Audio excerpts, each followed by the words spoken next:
अम्मा 20 वर्ष की उम्र में बेवा हो गईं। सभी ने कहा अभी कम उम्र हो और शादी कर लो। बाप बेचारा बूढ़ा है, तुम कब तक इस ज़ईफ़ के कंधों का बोझ बनी रहोगी। माँ राज़ी ना थीं, कहती मेरे साथ मेरी मासूम बच्ची भी है, मजदूरी कर लूँगी मगर इसको सुतेले रिश्तों की आग में ना झोंकूंगी। कहते हैं कि बेवा की जवानी और जाड़े की चांदनी बेजुबान होने के बावजूद कशिश रखते हैं। माँ की तरह ज़मान खान की ज़िंदगी भी बेजान जाड़े की चांदनी जैसी हो गई थी। बीवी के मरने के बाद अकेली और सर्द ज़िंदगी। तभी मेरे बाप की नागहानी मौत ने उसके दिल को इस कदर गुदास कर दिया कि वो रात दिन नाना की खिदमत गुजारी को हाजिर सर्विस रहने लगा। ज़मान खान रिश्ते में नाना का दूर परे का भतीजा था, मगर घर नज़दीक होने के बायस दिल से भी नज़दीक हो गया। नाना के औलादे नरीना ना थी। ज़मान खान ने उनकी इस कदर देखभाल की कि उनके दिल से बेटे की महरूमी की खलिश को ही मिटा दिया। ज़मान खान का मकान हमारे नाना अब्बू के मकान से जुड़ा हुआ था। कदीम पड़ोसी होने के नाते एक दूजे के दुख सुख से बाखबर रहते थे। मैं साल भर की थी कि जब बाप की शफकत से महरूम हो गई थी। 4 वर्ष की थी जब एक रोज़ माँ की दूसरी शादी की गहमा गहमी को हैरत से देखने लगी। फिर मैं भी इस गहमा गहमी में नए कपड़े पहनकर शामिल हो गई। कुछ रिश्तेदार औरतों ने अम्मा को नया जोड़ा पहनाकर सजाया था। वो बनी संवरी मुझको बहुत प्यारी लग रही थी और मैं आंगन में मसरूर तितली की तरह उड़ती फिरती थी। मुझको तो बस इतना ही मोहल्ले की लड़कियों ने बताया कि तेरी अम्मा की दूसरी शादी हो रही है। माँ की शादी ज़मान खान से हो गई और मुझको भी बाप का घर मिल गया। नाना के घर से बराबर वाले घर में रहने लगे। अब तो नानी भी खुश थी कि अच्छा दामाद मिला है, बेटी को भी खुश रखता है और नवासी को भी। दिन सुकून से गुजरने लगे। अम्मी बेवगी का गम भूलने लगी। पास पड़ोस की औरतें भी आकर दिल बढ़ाती, मगर सभी औरतें एक सी नहीं होती। कुछ अपनी बदफितरत से मजबूर होती हैं। अच्छे मनाजिर में भी गंदे नाले तलाश कर लेती हैं। जो जो मुझको समझ आती जाती थी वो मेरे कानों में तरह तरह की बातें डाली जाती थीं। कोई कहती हाय बेचारी बच्ची, इसने तो अपने सगे बाप का प्यार ही नहीं देखा, होश संभाला तो सतेला बाप ही नज़र आया। दूसरी लुकमा देती मगर सुना है कि इसको बहुत प्यार करता है। लेकिन सभिया को तो देखो, इस बच्ची के सगे बाप को कभी भूले से भी याद नहीं करती। कितनी खुश है दूसरा ब्याह रचाकर। तब मैं ये सोचती ये औरतें ठीक ही तो कहती हैं। मेरी माँ वाकई कितनी खुदगर्ज है। नया शौहर पाकर मेरे बाप को भुला दिया है। एक दिन भी उनका जिक्र कभी मेरे सामने नहीं करती। ऐसी सोचें मेरे दिल में अजब सी खलिश पैदा करती और मैं उदास हो जाती थी। जहरीली सोचों ने कम सीनी में ही बहुत परेशान किया, मगर जूं जूं वक्त गुजरता गया अपने सौतेले बाप की मोहब्बत भरे सलूक ने मेरे बचपन के सारे ज़ख्मों पर मरहम रख दिया। अब मुझको सगे बाप के बारे में सोच ही ना आती थी। होश संभाला तो ज़मान खान को बाप के रूप में देखा। उसकी बाहों में झूला झूला। उनके साथ दादू जी की दुकान से रोज़ बिस्किट, चॉकलेट्स और मिठाई लेने जाती थी। वही मुझको खिलौने और गुड़िया ला कर देते। कभी डांट डांटा ना घर का काम करवाया। फिर भला मैं उस शख्स को क्यों याद करती जिसको कभी मैंने देखा ही ना था। जब माँ ही मेरे सामने उनका जिक्र ना करती थी तो मुझको अपने सगे बाप का ख्याल कैसे आता। मेरी सारी मासूम खुशियाँ और ख्वाहिशें तो सुतेले बाप से वाबस्ता हो चुकी थी। भला क्यों फिर मैं उस शफीक हस्ती के ख़िलाफ़ अपना जहन में महाज बना लेती। चंद दिनों में ही मुझको ज़माने की मक्कारियाँ समझ में आने लगी थी। उन औरतों से नफ़रत हो गई जो मेरे कानों में ऐसा जहर घोलती थी। जब ज़मान खान ने मुझको सगी बेटी समझा तो मैं क्यों ना उनको अपना सगा बाप समझती। वो मुझसे प्यार करते और मैं उनका एहतराम करती। अब अगर कोई औरत मेरे सामने ऐसी वैसी बात मुंह से निकालती, मैं उसका मुंह तोड़ जवाब देती। तभी उन लोगों ने मुझसे हमदर्दियाँ जितलानी छोड़ दी। माँ दूसरी शादी के वक्त जवान थी, सो अल्लाह ने ऊपर तले 4 बेटियाँ और दे दी और मैं अपनी गुड़िया सी बहनों में घिर कर और ज़्यादा खुश रहने लगी। अब्बा का आंगन परियों से भर गया। वो सभी से बहुत प्यार करते थे, मगर बेटे की चाह भी हसरत बनती जा रही थी। तब नानी अम्मा उनका जी बहलाती, अरे भाई جب تمہارے 5 داماد گھر میں آئیں گے تو 5 بیٹے مل جائیں گے۔ ہاں اللہ چاہے گا تو بیٹا بھی دے دے گا، غم نہ کیا کرو۔ ان دنوں زندگی کے راستے بڑے سیدھے سادے تھے، گھر سے اسکول اور اسکول سے گھر، بس یہی زندگی کا روپ دیکھا تھا، اور دنیا کی ابھی ہوا نہ لگی تھی۔ گھر میں چھوٹی بہنیں تھیں، اکیلا پن بھی محسوس نہ ہوتا تھا۔ خرامہ خرامہ وقت کی گاڑی چلتی جاتی تھی۔ ان دنوں عقل بھی کم تھی، ماضی کے بارے میں سوچا اور نہ کبھی مستقبل کے بارے میں غور کیا تھا۔ جو کچھ تھا بس حال تھا، اور حال میں کوئی کمی نہ محسوس ہوئی سوائے ایک کمی کے۔ سوچتی تھی اے کاش میرا بھی کوئی بھائی ہوتا۔ اسکول میں لڑکیاں اپنے بھائیوں کے بارے میں باتیں کرتی، حسرت کرتی کاش کسی کو میں بھائی جان کہہ کر بلا سکتی۔ ایک روز ڈرائیور چھٹی پر چلا گیا، مجھے پیدل اسکول جانا پڑا۔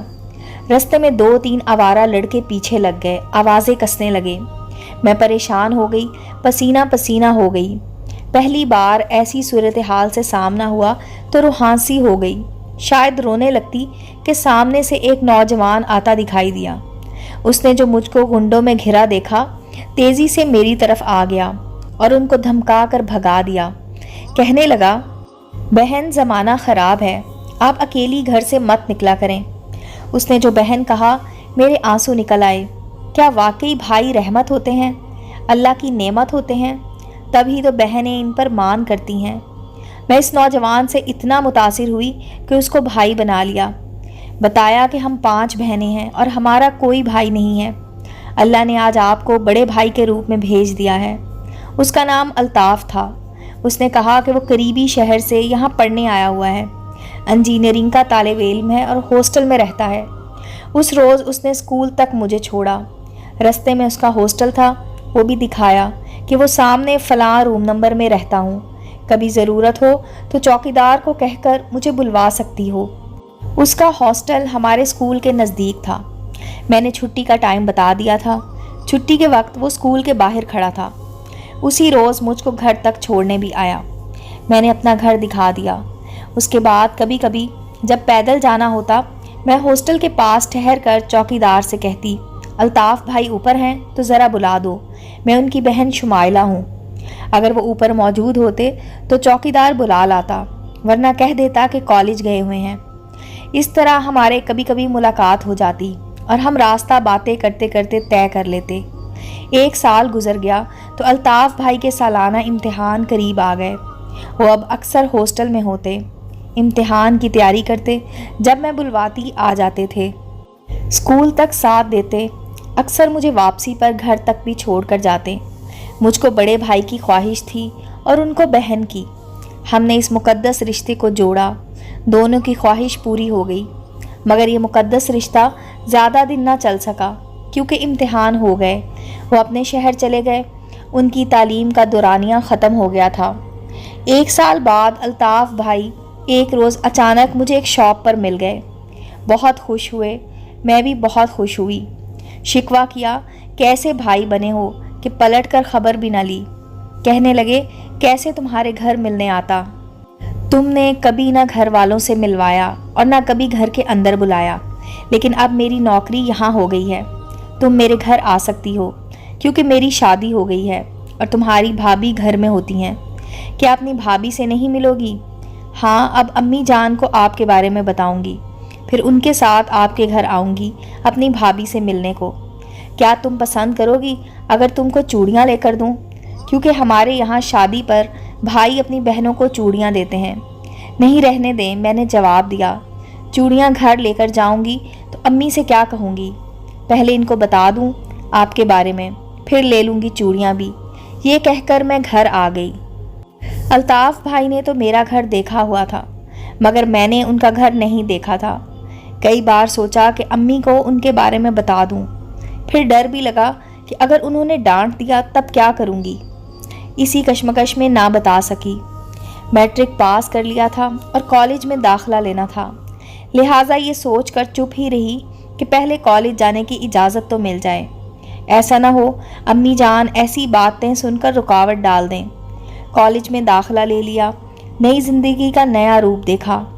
ان دنوں بہت خوش تھی۔ کچھ دن بعد ہمارے کالج میں فنکشن تھا۔ فنکشن ختم ہوا कॉलेज से निकली तो अल्ताफ़ भाई मिल गए। वो अपनी बेगम को लेने आए हुए थे, जिनकी भतीजी इसी कॉलेज में पढ़ती थी, और उसी ने अल्ताफ़ भाई की बीवी को फंक्शन में इनवाइट किया था। आगे बढ़कर पुरतपाक से मिले और अपनी बेगम से मिलवाया। उनकी बेगम बोली, शुमाइला आज मौका अच्छा है, हमारा घर देख लो, फिर अम्मी को लेकर आना। मैंने थोड़ी देर सोचा। ड्राइवर को मैंने शाम 4 बजे का वक्त दिया था और फंक्शन 3 बजे ख़त्म हो गया था। 1 घंटा बाकी था, सो मैं उनकी गाड़ी में बैठ गई। घर उनका ज़्यादा दूर ना था। वहाँ आधा घंटा बैठी, चाय वगैरह के बाद मैंने घर जाने का कहा। भाभी बोली, अल्ताफ़ शुमाइला को घर छोड़ आओ। कहते हैं कि शामत आती है तो बता कर नहीं आती। जब अल्ताफ़ भाई ने घर के पास मुझको गाड़ी से उतारा, इत्तफाक से वालिद साहब ने देख लिया। वो घर पहुँचे तो मैं अभी फंक्शन वाले लिबास में थी। तुम किसके साथ आई हो? अब्बू ने पूछा। मुझसे जल्दी में कोई वजाहत, कोई जवाब ना बन पड़ा। मैं एक सहेली के साथ आई हूँ, वो मुझे घर तक छोड़ कर गई है। उनकी तेवरी पर बल पड़ गए, क्योंकि वो देख चुके थे जिस गाड़ी से मैं उतरी थी उसको एक नौजवान चला रहा था और गाड़ी में कोई लड़की या औरत नहीं थी। बोले, तुम झूठ बोलती हो। मैं बौखला गई। कहा, मैं अपने भाई के साथ आई थी। भाई के साथ? ये भाई तुम्हारा कहाँ से आ गया? क्या जवाब देती? हिम्मत करके कहा, वो मुंह बोला भाई है। बकवास मत करो। उनका चेहरा गुस्से से सुर्ख हो गया। ये बाल मैंने धूप में सफ़ेद नहीं किए। क्या इसी दिन के लिए कॉलेज जाने की रट लगा रखी थी? इतने में अम्मी आ गई। क्या बात है ज़मान, क्यों खफा हो रहे हो? इससे पूछ लो कि ये किसके साथ थी। कारों में लिफ्ट लेती फिरती है। ये कहकर वो अपने कमरे में घुस गए। अम्मी को भी मैंने वही बताया जो अब्बू से कहा था। अम्मी ने मेरी किसी बात का यकीन ना किया। अब्बू ने अम्मी को हदायत कर दी कि शुमाइला का कमरा अलग कर दो और मेरी बेटियों से इसको दूर रखो। कल कलां वो भी उसके नक्शे कदम पर चल पड़ेंगी। पहली बार वो मुझसे खफा हुए थे। मेरा कमरा तब्दील कर दिया गया। छत पर एक अलहदा कमरे में मेरा सामान मुंतकिल हो गया। कॉलेज जाना तो बंद हुआ ही, मेरी बहनों को भी इजाज़त ना थी कि वो मेरे कमरे में आएं या मुझसे बात करें। उफ, इतने प्यार करने वाले शख्स ने कितनी बड़ी सज़ा मुझको दी थी। क्यों ना देते? मैंने उनके भरोसे को तोड़ा था। उनका शक करना भी बजा था। ये मुंह भोले भाई का किस्सा मेरे लिए हकीकत हो सकता था, देखने वालों के लिए नहीं। ऐ काश इतनी मुझ में उस वक्त समझ होती तो ऐसी गलती ही क्यों करती। एहसास जुर्म ने मुझे अंदर ही अंदर खाना शुरू कर दिया। माफ़ी तो क्या मांगती, मुझ में तो अब्बू से सामना करने की ही हिम्मत ना रही थी। रेहान मेरे सौतेले वालिद का भतीजा था। उसको बाप की वफ़ात के बाद ताया ने पाला था। जब उनका इंतकाल हो गया तो अब्बू उसको अपने साथ ले आए थे और कॉलेज में दाखिला करवा दिया था। उसको आए 8-10 माह गुजर चुके थे। अब्बू ने बैठक से मुंसलिक जो कमरा गेस्ट रूम के तौर पर बनवाया था, रहने को उसे दे दिया था। लड़कियों वाला घर था तो वो बहुत कम घर में आता था, सिर्फ खाना खाने या कभी जब अब्बू बुलाते उनके कमरे में आ बैठता। ताहम वो मुझको कभी ना भाया। पहले रोज़ से ही अजीब नज़रों से उसने मुझे देखा और मेरे दिल से उतर गया। कभी बात करने की कोशिश भी की तो मैं उससे बात ना करती थी। गाड़ी में जब उसको इस अमर का इल्म हुआ कि मैं कॉलेज से वापसी पर किसी अजनबी नौजवान के साथ आई थी, तभी अब्बू मुझसे नाराज़ हैं और सज़ा के तौर पर कमरा अलहदा कर दिया गया है। उसने मौका पाकर छत पर मेरी दिलजोई करने की कोशिश की। मैंने उसको डांट दिया कि मैं तुमसे बिल्कुल भी बात नहीं करना चाहती। अब्बू अम्मी घर पर नहीं हैं तो क्यों ऊपर आ गए हो? वो पहले ही मुझसे नाराज़ हैं। नाराज़ तो वो तुम्हारे करतूतों के सबब हैं। ना तुम इश्क व आशिकी का खेल रचाती, ना वो नाराज़ होते। उसने जल भुनकर जवाब दिया। मुझे भी गुस्सा आ गया। मैंने चप्पल उठाकर उसको दे मारी और गुस्से में चिल्लाई, चले जाओ फ़ौरन, निकलो मेरे कमरे से।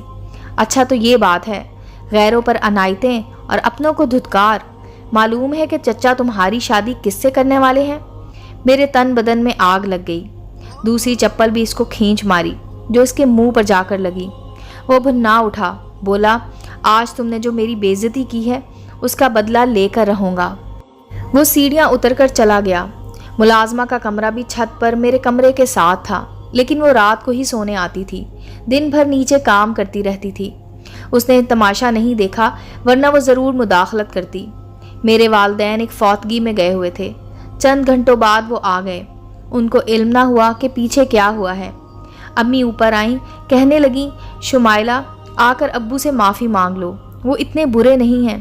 लेकिन बाप होने के नाते तो जाहिर है ऐसी बातों पर गुस्सा तो किया ही जाता है।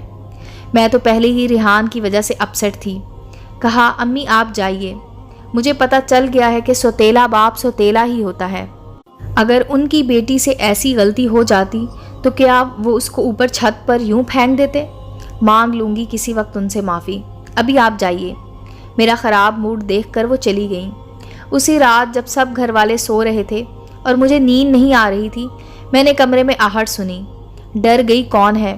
बेख्तियार मेरे मुंह से अल्फाज निकले ही थे कि रेहान ने टॉर्च की रोशनी की और बोला, मैं हूँ, और अगर अपनी इज्जत मतलूब है तो खामोश रहकर मेरी बात सुन लो। ये कोई बात करने का वक्त है? दफ़ा हो जाओ यहाँ से। बहुत ज़रूरी बात है, तुमको सुनना होगी। चचा जमान मेरी तुम्हारी शादी का इरादा रखते हैं। उन्होंने कल ताई को फ़ोन किया था क्योंकि उन्होंने मुझको माँ बनकर पाला है। ताई कल परसों तक आना ही चाहती हैं। मैं तुमसे यही पूछने आया था कि क्या तुम इस रिश्ते पर राज़ी हो? उस रोज़ भी यही बात करना थी, मगर तुमने बात सुनने की बजाय चप्पल मेरे मुंह पर दे मारी थी। मैंने दांत पीस कर कहा, आखिर तुम क्या चाहते हो? क्या सौतेला बाप मुझको अब तुम्हारी वजह से बदकिरदार कहकर घर से निकाल दे? जो भी बात है, आधी रात को यहाँ आने की क्या तुक है? अपनी मर्जी तो तुमको मुझे अभी बतानी पड़ेगी, हाँ या ना। तुम जानबूझकर मुझे जिद करने आए हो, बदला लेने। अभी चखाती हूँ तुमको मज़ा। ये कहकर मैंने ज़ोर की चीख मारी और चोर चोर का शोर मचा दिया। बराबर वाले कमरे से मुलाजमा दौड़ी आई और चोर चोर का सुनकर वो भागती हुई नीचे चली गई। मुलाजमा के जगाने से अब्बू घबरा कर ऊपर आए। उनके हाथ में पिस्तौल था। रेहान इनको आते देखकर ही मेरे कमरे से निकलकर सीढ़ियों की तरफ सरपट दौड़ा। अब्बू ने ललकारा, कौन हो? रुक जाओ वरना गोली चला दूंगा। वो खौफ से ना रुका तो अब्बू ने गोली चला दी, जो रेहान के गुर्दे में पेवस्त हो गई और वो वहीं सीढ़ियों पर गिर गया। सारा घर जाग गया। ड्राइवर अपने क्वार्टर से इमरजेंसी लाइट लेकर आ गया और सीढ़ी पर गिरे चोर को देखा, मगर वो चोर कहाँ था? बेवकूफ़ जज्बाती रेहान था, जो शायद मुझसे यकतरफ़ा मोहब्बत करता था। उसी सबब अपनी हमाकत के हाथों हलाक हो गया और अब्बू भतीजे के कत्ल के इल्ज़ाम में जेल चले गए। उन्होंने इकबाली बयान दिया कि भतीजे को जायदाद की खातिर कत्ल किया है। घर की बात थी और अपने घर की इज्जत को वो कैसे रुसवा करते। उन्होंने मेरा नाम ना लिया। पहले जब माँ बेवा हुई तो मैं अकेली उनके कंधों का बोझ थी, और अब जो उनका सुहाग 7 बरस के लिए जेल गया तो 5 लड़कियां उनके कांधे का बोझ थीं। बता नहीं सकती कि अब्बू की रिहाई तक ये वक्त हमने कैसे गुजारा। उम्मीद है दोस्तों स्टोरी अच्छी लगी होगी। चैनल को लाइक और सब्सक्राइब करें और बेल आइकॉन का बटन दबाना मत भूलें ताकि हर नए आने वाली स्टोरी का नोटिफिकेशन आपको मिल सके। मिलते हैं अगली स्टोरी के साथ।